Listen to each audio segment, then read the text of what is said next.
Hi friends, అందరూ ఎలా ఉన్నారండి? మేమైతే బాగున్నాం. మీరు కూడా బాగుండాలని కోరుకుంటున్నాను. ముందుగా ఈ సంవత్సరం టెట్, డిఎస్సి రాస్తున్న వాళ్ళందరికీ ఆల్ ది బెస్ట్ అండి. అందరూ ఎగ్జామ్ బాగా రాయాలి. మంచి మార్క్స్ రావాలి. జాబ్ అనేది ఖచ్చితంగా సంపాదించుకోవాలండి.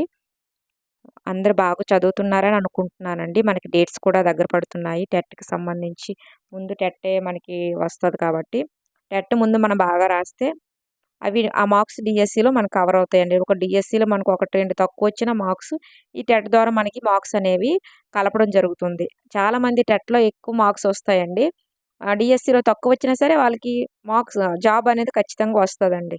మన టెట్ ఎంత బాగా ప్రిపేర్ అయితే మనకి డీఎస్సీకి మనకంత సపోర్ట్ చేస్తుందండి. మనకి టెట్ మార్క్స్ వెయిటేజ్ ఎక్కువుంటుంది కాబట్టి మీరు టెట్ ముందు బాగా ప్రిపేర్ అవ్వండి. తర్వాత డీఎస్సీ గురించి మనం చూసుకుందాం. మాక్సిమం టెట్‌లో వచ్చినయే డీఎస్సీకి మీకు ఉపయోగపడతాయి. మీరు టెట్‌కి చదువుతారు కదా! అవి డీఎస్సీకి కూడా యూజ్ అవుతాయండి. అందువల్ల రెండిట్లకి ఉపయోగపడతాయి. ముందు మనం టెట్‌కి ప్రిపేర్ అయితే మనం డీఎస్సీకి సగం ప్రిపేర్ అయినట్టేనండి. అందువల్ల ముందు బాగా టెట్‌కి ప్రిపేర్ అవ్వండి. ఈరోజు టాపిక్ ఏంటంటే సోషల్ కంటెంట్ అండి. దీనికి ముందు చాలా వీడియోస్ చేశాను. ఒకసారి చెక్ చేసుకోండి. వాటి కంటిన్యూస్‌నే ఈరోజు చెప్పడం జరుగుతుంది బిట్స్ అనేవి. చాలా ఇంపార్టెంట్ బిట్స్. వీడియో మాత్రం స్కిప్ చేయకుండా చూడండి. మెయిన్ మీరేంటంటే టైం వేస్ట్ చేసుకోవద్దు. ఎవరో ఖాళీగా ఉన్నారు కదా! వాళ్ళు పిలుస్తుంటే నేను వెళ్తాను, వాళ్ళతో తిరుగుతానంటే అవ్వదండి. మళ్ళీ ఆ టైం అనేది మీకు రాదు. టైం చాలా అసలెంత విలువైందంటే మీకు అంత విలువైనది టైం అనేది.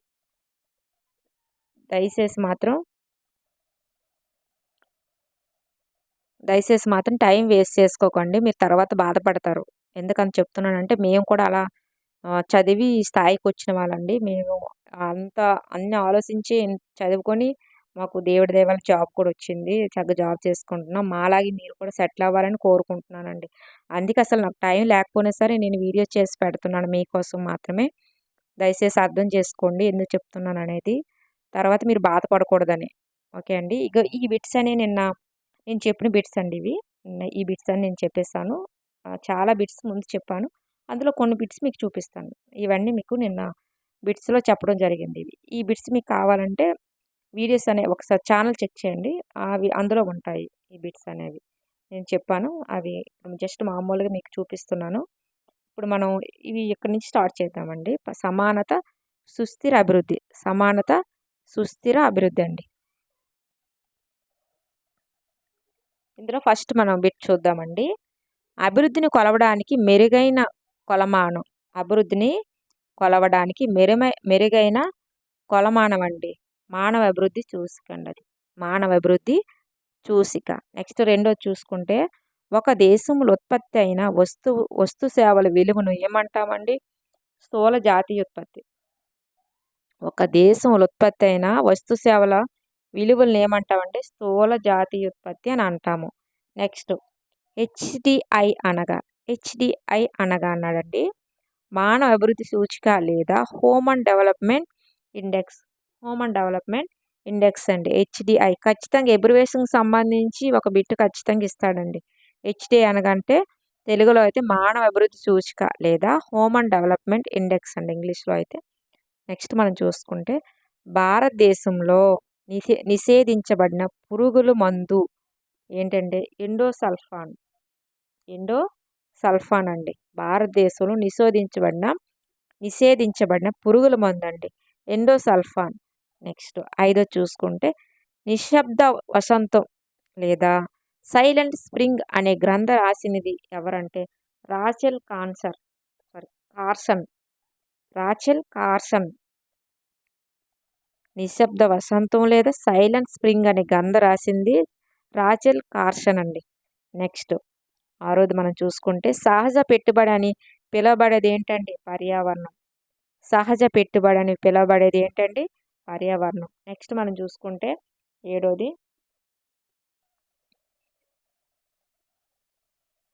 ఎండోసల్ఫాన్ అనే పురుగు మందు వాడకం వల్ల ఆరోగ్య సమస్యలు ఎదుర్కొన్న రాష్ట్రం ఏదంటే కేరళ. అందుకే అండి దాన్ని బ్యాన్ చేశారండి. కేరళ.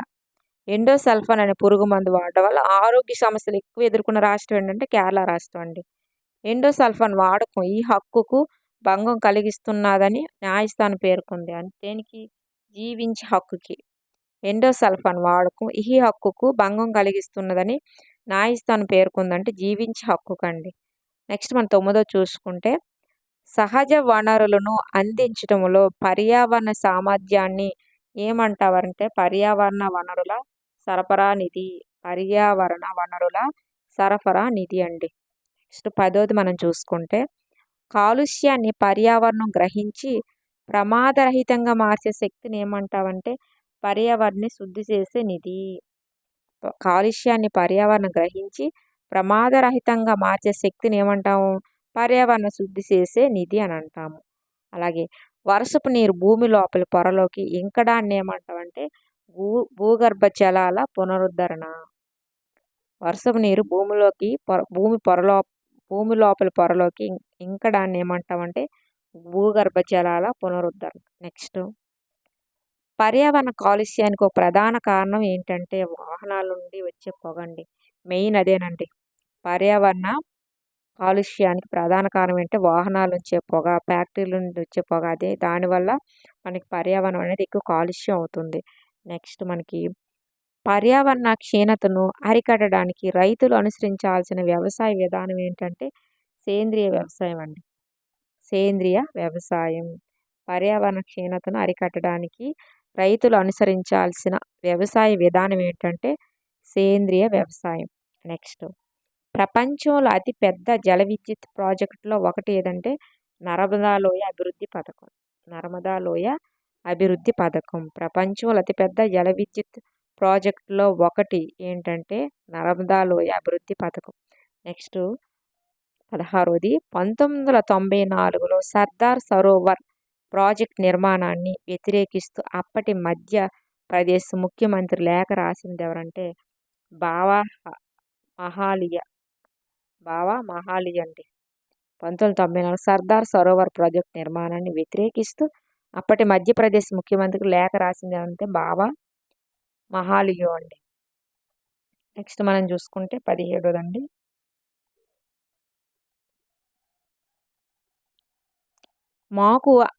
మాకు అడవిలోని ప్రతి చెట్టు, పొద, మొక్క పేరు తెలుసు, వాటి ఉపయోగాలు తెలుసు అని మాటలు తమ ఉత్తరములో రాసినది ఎవరంటే బావా మహాలి అండి.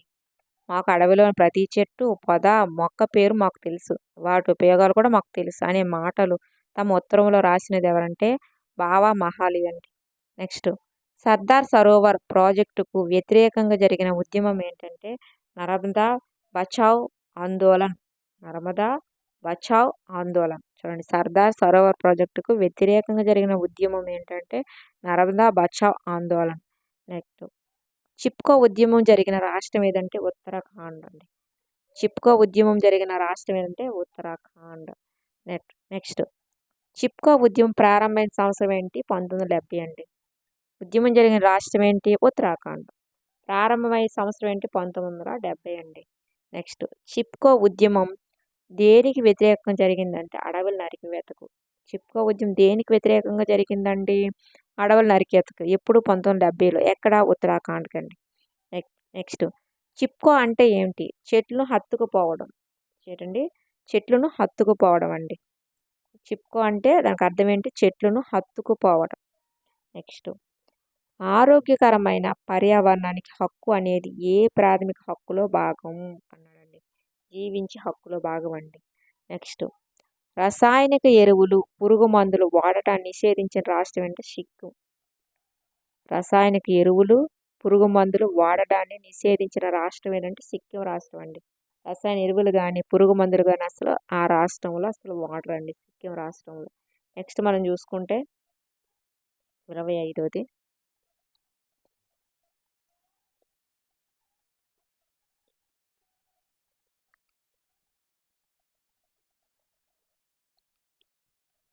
2015 నాటికి సేంద్రియ వ్యవసాయానికి మారాలని నిర్ణయించుకున్న రాష్ట్రం ఏంటంటే సిక్కిం. అక్కడ మొత్తం రసాయనిక ఎరువులు కానీ పురుగుల మందులు వాడకుండా 2015 నాటికి సేంద్రియ వ్యవసాయానికి మారాలని నిర్ణయించుకున్న రాష్ట్రం సిక్కిం అండి. నెక్స్ట్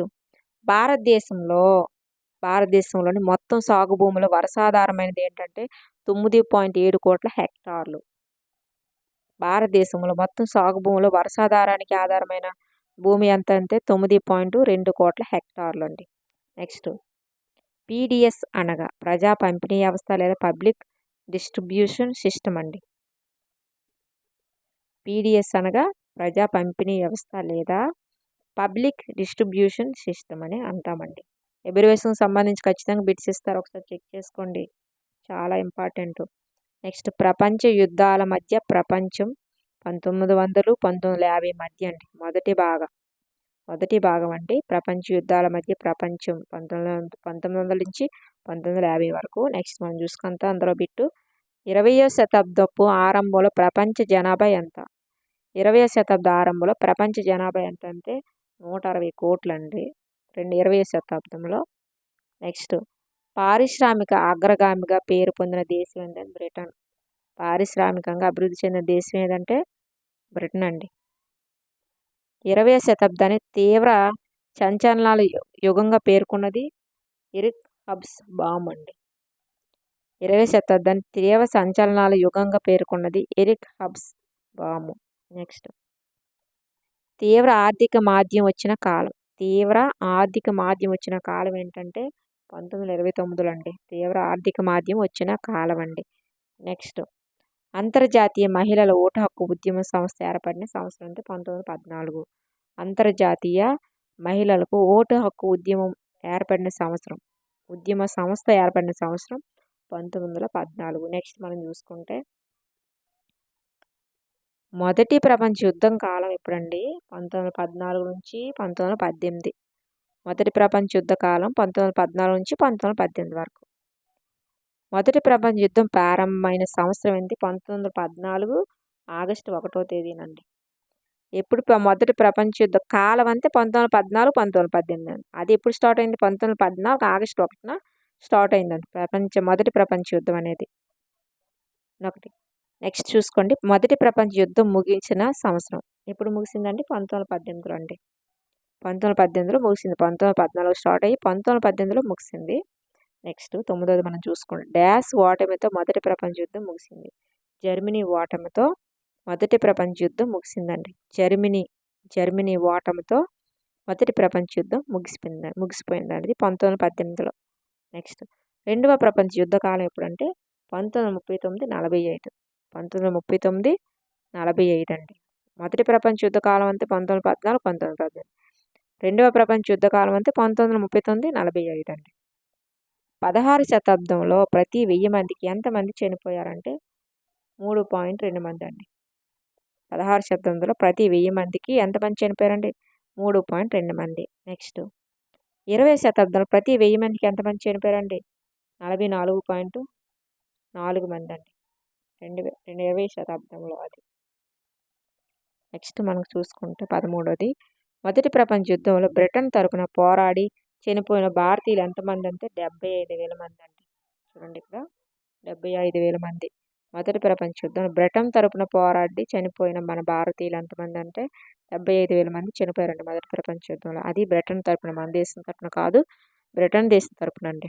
నెక్స్ట్ మనం 14 మొదటి ప్రపంచ యుద్ధం అనే హోల్ కాస్ట్లో మరణించిన యూదుల సంఖ్య ఏంటంటే 60 లక్షలు. అలాగే 15వది జపాన్లోని హిరోషిమా నాగసాకిలపై అణుబాంబులు వేసిన దేశం అంటే అమెరికా అండి. జపాన్లో హిరోషిమా నాగసాకిలపై అణుబాంబులు వేసిన దేశం ఏదంటే అమెరికా. నెక్స్ట్ అక్షరాజ్యాలు లేదా కేంద్ర రాజ్యాల కూటమికి నాయకత్వం వహించిన దేశం ఏదంటే జర్మనీ. కాదండి, అగ్రరాజ్యాల లేదా కేంద్ర రాజ్యాల కూటమికి నాయకత్వం వహించిన దేశం ఏదంటే జర్మనీ అండి. నెక్స్ట్ మనం చూద్దాం మిత్ర రాజ్యాలు అని పిలవబడేవి ఏంటంటే బ్రిటన్, అమెరికా, రష్యా. ఇవన్నీ కూడా ఈ మూడు కూడా మిత్ర రాజ్యాలు అండి ఇవి. నెక్స్ట్ రష్యా విప్లవం వచ్చిన సంవత్సరం ఎప్పుడు అంటే 1917. రష్యా విప్లవం వచ్చిన సంవత్సరం ఏంటి ఎప్పుడండి? 1917లో రష్యా విప్లవం అనేది రావడం జరిగింది.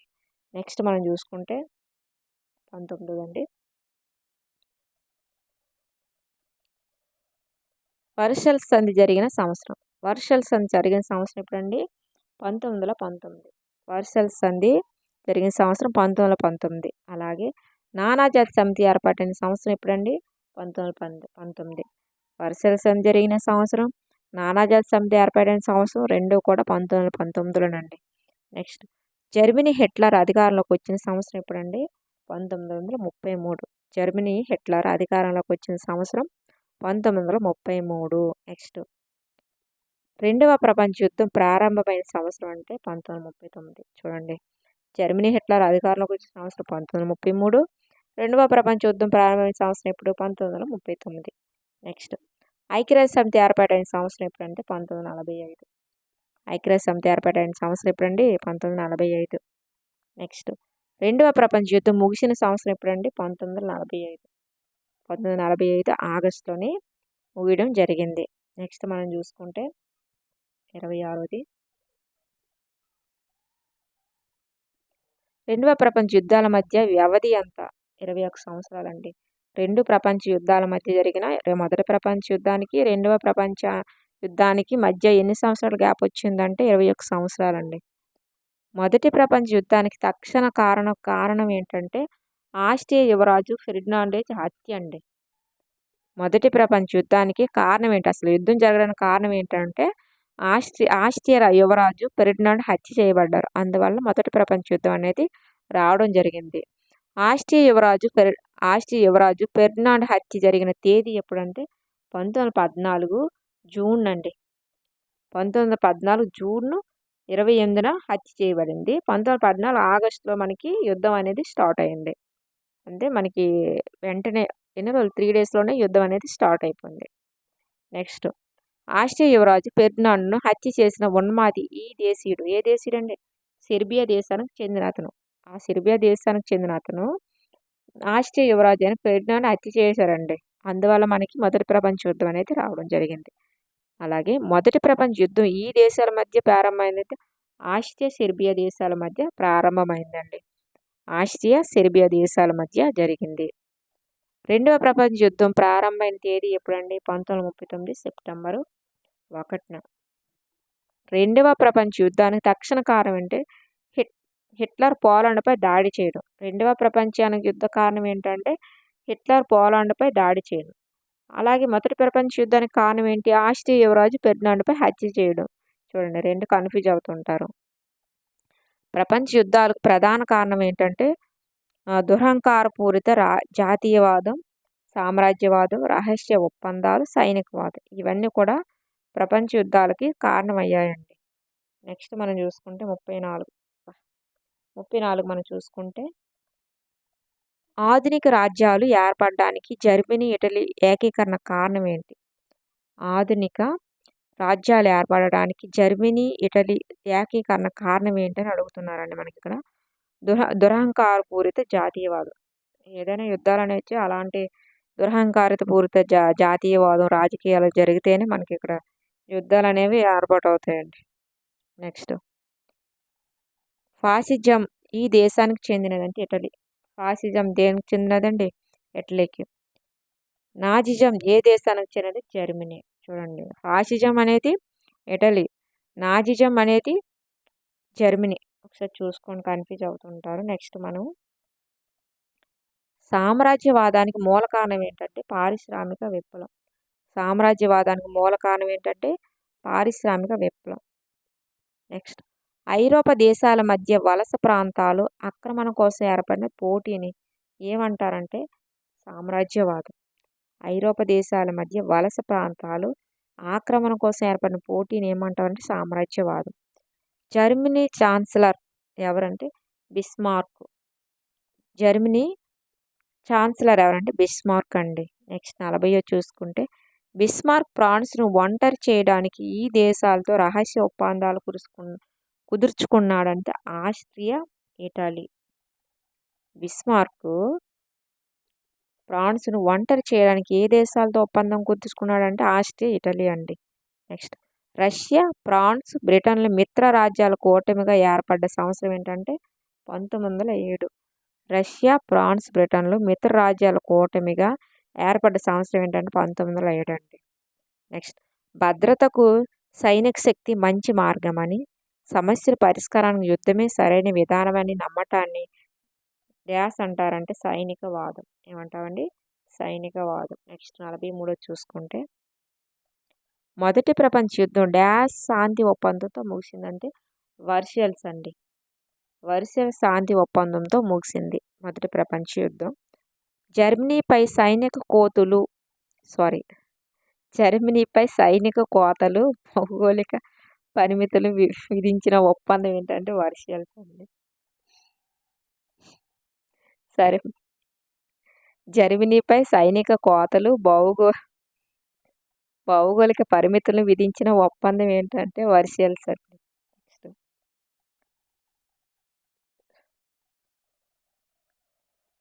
వర్షియల్స్ ఒప్పందం ద్వారా ఫ్రాన్స్ పొందిన ప్రాంతాలు ఏంటంటే అల్సస్, లోరైన్ అండి. అల్సస్ అండ్ లోరైన్.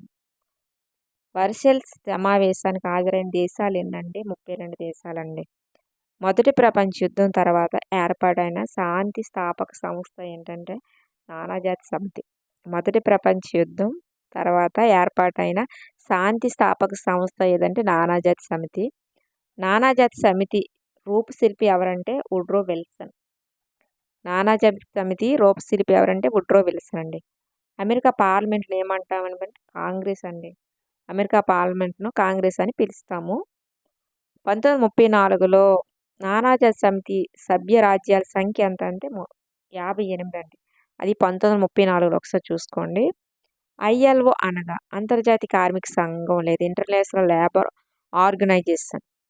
ఐ అంటే ఇంటర్నేషనల్, ఎల్ అంటే లేబర్ అండ్ ఓ అంటే ఆర్గనైజేషన్, అంతర్జాతీయ కార్మిక సంఘం. నెక్స్ట్ మనకి 52 చూసుకుందాం.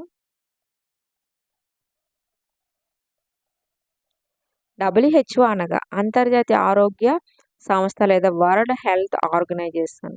డబ్ల్యూ అంటే వరల్డ్, హెచ్ అంటే హెల్త్, ఓ అంటే ఆర్గనైజేషన్, అంతర్జాతీయ ఆరోగ్య సంస్థ. నెక్స్ట్, మొదటి ప్రపంచ యుద్ధంలో గెలిచిన దేశాలు ఈ దేశం పట్ల అత్యంత నిర్దాక్షిణ్యంగా వ్యవహరించారంటే జర్మనీ అండి. మొదటి ప్రపంచ యుద్ధంలో గెలిచిన దేశాలు జర్మనీ దేశం పట్ల అత్యంత నిర్దాక్షిణ్యంగా వ్యవహరించాయండి. నెక్స్ట్, నానాజీ పార్టీ నాయకుడు ఎవరంటే హిట్లర్ అండి. నాజీ పార్టీ ఈరోజు ఏంటో కొంచెం నాకు నిద్ర వస్తుంది. టైం చాలా ఇప్పుడు 11 అయింది. అందువల్ల ఏం చదువుతున్నానో తెలియట్లేదు నాకు. కొంచెం ఇబ్బంది పడకండి, సారీ అండి. నాజీ పార్టీ నాయకుడు అంటే హిట్లర్ అండి. రష్యాలో కమ్యూనిస్టు విప్లవం వచ్చిన సంవత్సరం ఏదంటే 1917. రష్యాలో కమ్యూనిస్టు విప్లవం వచ్చిన సంవత్సరం ఏంటంటే 1917 అండి. యుఎస్ఎస్ఆర్ అనగా సోవియట్ సోషలిస్ట్ దేశాల సమాఖ్య అండి. యూనియన్ ఆఫ్ సోషలిస్ట్ రిపబ్లిక్ అండి. యు అంటే యూనియన్, ఎస్ అంటే సోవియట్, తర్వాత ఏమో ఎస్ అంటే సోషలిస్ట్ అండ్ ఆర్ అంటే republic. Next, Russia Soviet socialist దేశాల సమాఖ్యగా ఏర్పడిన సంవత్సరం 1924 అండి. మహిళలు మొదటగా ఓటు హక్కును పొందిన సంవత్సరం ఎంత అండి? ఎప్పుడండి? 1918లో మహిళలకు ఫస్ట్ టైం ఓటు హక్కు అనేది రావడం జరిగింది. అప్పుడు వచ్చిందా 1918. నెక్స్ట్ 59ది, మహిళలకు మొదటగా ఓటు హక్కును కల్పించిన దేశం ఏదంటే బ్రిటన్ అండి. బ్రిటన్లో ఫస్ట్ లేడీస్కి ఓటు హక్కు అనేది ఇవ్వడం జరిగింది. తర్వాత మిగతా దేశాలకు ఓటు హక్కు మహిళలకు కనిపించడం జరిగింది. రెండవ ప్రపంచ యుద్ధం తర్వాత ఏర్పడిన అంతర్జాతీయ సంస్థ ఐక్యరాజ్య సమితి. రెండవ ప్రపంచ యుద్ధం తర్వాత ఏర్పడిందంటే ఐక్యరాజ్య సమితి అనేది. యునిసెఫ్ అనగా అంతర్జాతీయ బాలల నిధి. యునిసెఫ్ అనగా అంతర్జాతీయ బాలల నిధి. యునెస్కో అనగా విద్య, వైజ్ఞానిక, సాంస్కృతిక సంస్థ. చూడండి, యునిసెఫ్ వేరు, యునెస్కో వేరు, కన్ఫ్యూజ్ అవుతూ ఉంటారు. యునిసెఫ్ అనగా అంతర్జాతీయ బాలల నిధి. యునెస్కో అనగా విద్య, వైజ్ఞానిక, సాంస్కృతిక సంస్థ అండి. నెక్స్ట్ మనకి ప్రపంచ యుద్ధాల మధ్య ప్రపంచం 1919 రెండవ భాగం అండి. ఇప్పుడు మనం దీని గురించి మనం తెలుసుకుందాం. జస్ట్ 2 బిట్లే, మిగతావి నేను రేపు చెప్తాను. రష్యా చక్రవర్తిని ఏమని పిలుస్తారంటే జార్ అండి. రష్యా చక్రవర్తిని ఏమని పిలుస్తారండి? జార్ అని పిలుస్తారు. రష్యా చక్రవర్తిని ఏమని పిలుస్తారండి? జార్.